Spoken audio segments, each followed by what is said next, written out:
Other than perhaps Alfred Hitchcock, it's arguable that there has never been a film director as significant in Britain as Ken Loach. At 87, the man is drawing a line under this remarkable career with his final film, The Old Oak, completing a trilogy of social dramas set in the northeast of England, preceded by I, Daniel Blake, and Sorry We Missed You. Mr. Loach, thank you so much for joining us. Your new film, The Old Oak, is, well, it's very great, and I really enjoyed it, although I found it incredibly moving. But it's named after and based around a pub. And I wondered what your earliest memories or experiences were of pubs. Well, I mean, my dad didn't go to the pub very much actually, but as we know, I mean, the pub, the bar, was often the meeting place for communities, particularly men, really. Traditionally, though, not so much now. It was where people would go and have a drink and meet their friends, play games in the bar, darts or dominoes, and talk about the world, argue. And in mining communities, that was often replaced by the miners' club, or in other times by the church hall, or by just libraries, sometimes places where people met. We've lost almost all those now. Mm. And the communities like the one in the film have lost everything. In this particular case, only the bar remains, only the pub remains, where people can meet. So it becomes contested territory, but it's see what is extraordinary about Locarno, for example, is that there's 8,000 will see the film tonight. I hope, and to meet together is essential. I mean, we are social animals, and that's when we have a collective strength. And increasingly, society is becoming fragmented. The kids now are just on their screens. They're not relating to people in real life around them. So maintaining public spaces where we meet and share experiences and exchange ideas and get a sense of our strength is really important. There's a kind of through line in the film about how discourse in public space has been replaced by doing it online, and the kind of, frankly, how that warps the people who are, having those conversations. What do you think the internet has done to conversation society? Well, I think the internet has fragmented people. It's allowed them space to. Well, you don't get a sense of your collective strength. Mm. Therefore, you become more weak. You become more vulnerable. It's easier just to express prejudice, to use intemperate language because there's no one there to receive the language you use. So people get abuse, attacked, just treated in a way that you wouldn't if you were actually confronting someone and recognizing their common humanity. People become objects when they're just targets on social media. And on the other hand, you can organize, the medium itself is neutral, but the way it's being used is I think having on balance a kind of fragmenting, alienating effect. The antagonists in this film really come from within the community. Obviously, the system itself is what's broken, but it's not like, say, I, Daniel Blake, where you really get into the system and see where all the flaws are. But it seems more like it is the existence of these digital platforms that allows these perhaps otherwise perfectly decent men to begin a slippery slope of firstly being cruel and finally being violent. Yes. I mean, it was important to us is that it's the two communities. It's the people in the ex-mining village who have nothing. Their community wrecked, consciously wrecked by the government of Margaret Thatcher. The coal mine closed and nothing put in its place. Shops are closed. Jobs have disappeared. Only gig economy insecure work. And into that community comes the Syrian refugees who have experienced the trauma of war, the destruction of their homes and nowhere to live. And yes, the welcome they receive is at the beginning is not a welcome at all. It's very harsh. And it was important to us that you see that why people are angry. that they're not angry without a reason, So the community has been wrecked, and they think, why do people come to us? We've got nothing.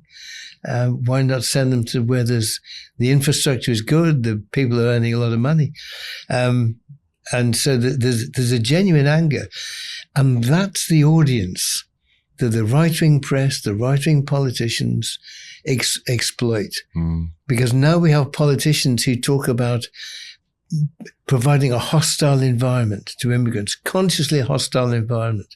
You've got the press whipping up anti-immigrant feelings.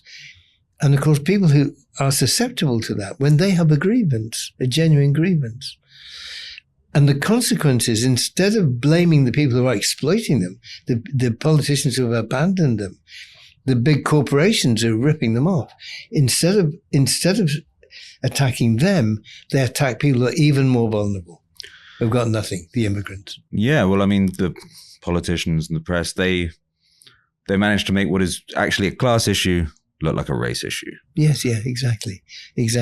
I mean, right now, in England, we have a government who are putting refugees on boats, on barges in order to keep them there. Have the politicians always been this cruel? Oh, yes, I think so. It goes back to the nature of our democracy, and Parliament is there. And it's an expression of the ruling class, by and large, established in the 17th century. The men of property, the merchants, the industrialists, those who led the Industrial Revolution, those who, based on private profits, control what we produce, how we produce it, how we use the world's resources. And their great skill as to when we got universal suffrage, that everyone has the vote, is that Parliament would still represent the interests of those with power and property. And the collusion of the party of the left in that, or supposed left in that, enables politicians to present a kind of unity on the way society is organized. We see this in Britain by now the Labour Party, meant to be the party of Labour, the clue's in the title, now identifying almost entirely with the party of the right. So now we have a healthcare issue. It was announced just 2 or 3 days ago that new health institutions for diagnosis will be almost entirely run by private health companies. And with the hostile treatment of the immigrants, we have no commitments from the party of the left, supposed left, the Labour Party, to change that, to challenge that. They don't see what they would do. So we have the appearance of democracy, but you cannot effectively vote for the fundamental changes that will establish equality, justice, recognizing the common humanity of the people who come in desperate need. So it goes, the question of how we treat it goes to the very heart of our political system, and its fundamental flaw, that it is the politicians are an agent of the ruling class. Well, I mean, The Old Oak actually really is a film about collective power and being stronger together than apart. But unlike all of your films, it kind of ends on a hopeful note, which I'm very grateful for. And, I suppose, was it important for you? Did you always know you were going to try and end with a message of hope? Well, it goes to the heart of the story, really. Don't give the end of the story away, because it's, there's twists and turns, and, the film is a question. I mean, can people coexist? Can they transcend the hostile propaganda and find solidarity or not? And I hope the question remains open until towards the end. But I think hope has a political consequence, because if a community hopes, then it will have the strength. If you hope things can get better, then you have the strength to organize to achieve it. If you feel it's hopeless, we can't do anything. Forces against us are too great. Life is what it is. If you're hopeless, then that's when the far right strikes. And you can see it across Europe. Whether it's in Italy with Milano, in France with Le Pen, in Spain with Vox. We've got our own kind of moderate far right with the Farage groups and the right-wing Tories. We had Thatcher. And so the far right has different expressions in different countries. The far right is strong in Eastern Europe now, where Stalinism collapsed. And that's the danger. People have no hope they can make the world a better place. And the whole impending climate disaster again attacks hope, because, God's sake, the catastrophe is on its way, Yeah. So finding hope at this, it's absolutely politically essential. Otherwise, we're screwed. Is that perhaps the role then that art can play? Yeah. Well, you said we can. We all play a part in a way. It's your third film in the Northeast in a row. But one thing that jumped out at me as something that has actually changed since you made your last film there was in the opening scene. The refugees arrive and the doors open and they're met by some kind of aggressive men, and one of whom is obviously wearing, because they're so ubiquitous in that part of the world, a Newcastle shirt. But since you made your last film, Newcastle had been bought by Saudi Arabia, and I wondered if if that was a kind of conscious decision, the kind of active irony there. No, not really. It was just a contradiction, because, but by and large, Paul Laverty, the writer, and I are great football fans, and we go and see the Toon when we're there. And Dave Turner, who plays the main part, is a great Newcastle fan. So. No, it's just a little irony, really. The Newcastle shirt is worn by a Scots lad who's pissed and is just aggressive. I mean, he's not. He's just silly, violent. The drink has got the better of him, and he's wearing a football shirt like everyone does. But it's a little joke, really. Fair enough. It's if this is to be, as you've said, quite possibly your last film, it's hard not to make some kind of comparison of the relationship between TJ and his dog and the central relationship from Kez. Is that something that was you were thinking about at the time? No, not really. I mean, again, it's Paul wrote the story, and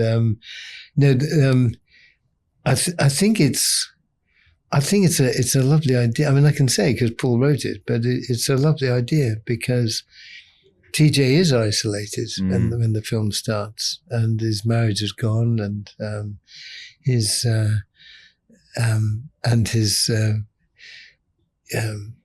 the idea of the Mara, the Mara is well, you'll know in Durham in the northeast where the mines were, that your Mara or your mate is the person you rely on, the person you work alongside underground. So if you've got a good Mara, he'll preserve your life if you're in an accident. It doesn't matter, like, you depend on each other to that extent. So having a good Mara, and TJ's is his dog, because he can be both isolated and have company at the same time with a pet, can't you? Because you're a bit isolated from human relationships, but you got a wee dog who's always at your side, Do you consider this film an act of journalism in some way? No, I think films have to go. Well, I mean, using journalism in the sense of a report. Yeah.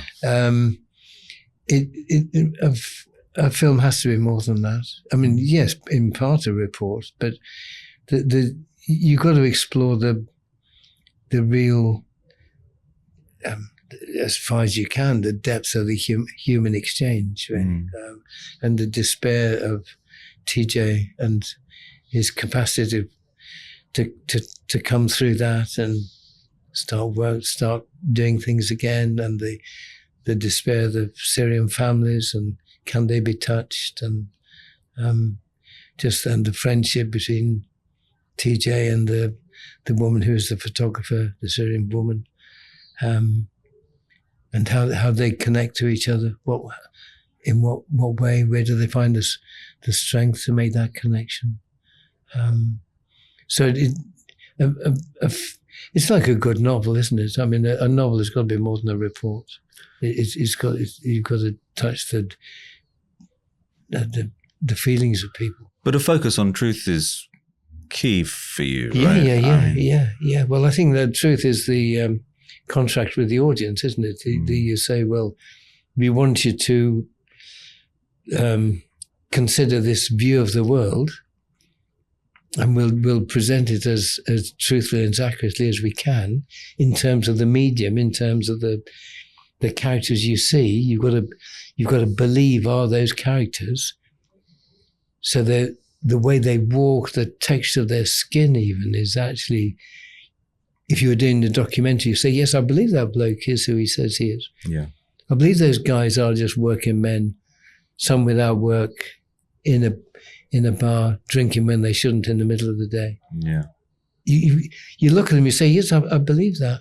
And some are still active in the unions, and some are more thoughtful than others, and some are just prejudiced, and women too, So when you look at it, you've got to, well, I do believe that woman could be working behind the bar. She isn't an actress playing it. So if you can achieve that, then you mustn't betray that by saying something about the world that is false. There's a very moving passage in the film where they talk about the miners' strikes, significance of the union, everybody bonding together, and that's later kind of paralleled by the refugee community and the local community coming together.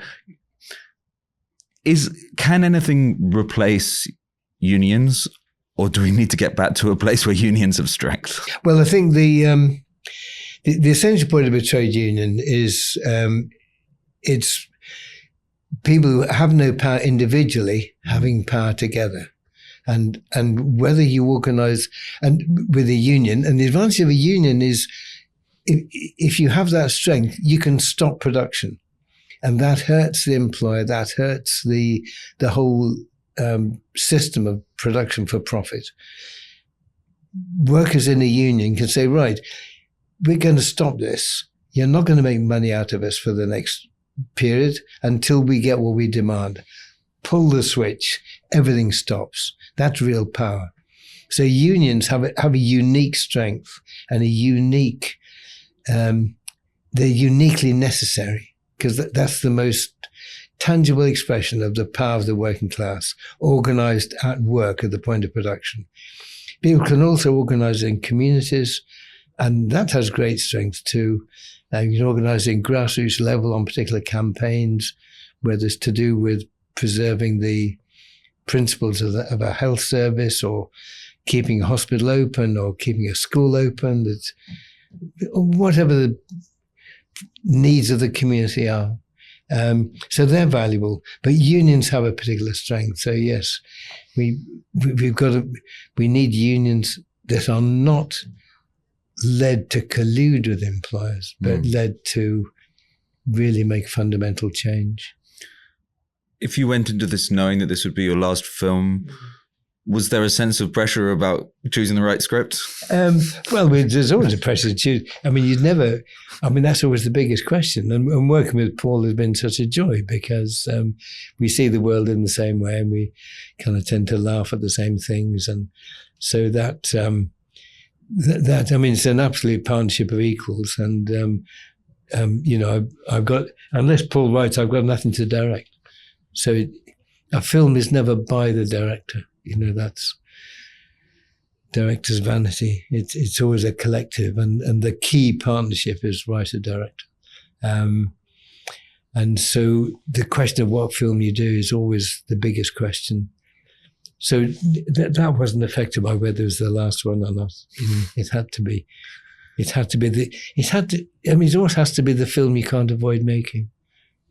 And if it's the film you say, well, look, we've really got to do this, then it's okay to do it. If you say, well, we could do it or we could leave it, well, don't make it. Well, in that case, I'm interested as to why you went back to the same area for a third time. It must have felt like unfinished business then. The answer to that is it didn't set out as a trilogy, but it finished as one. You know, the advantage of being in the same place is that they're all different aspects of the current situation are united by those voices, that landscape, those people. And in a way that kind of, I hope, clarifies each of the three stories and gives them a unity. We hope, anyway. Well, I think they're great. Thank you very much. Thanks very much. Thanks a lot. Cheers. Cheers.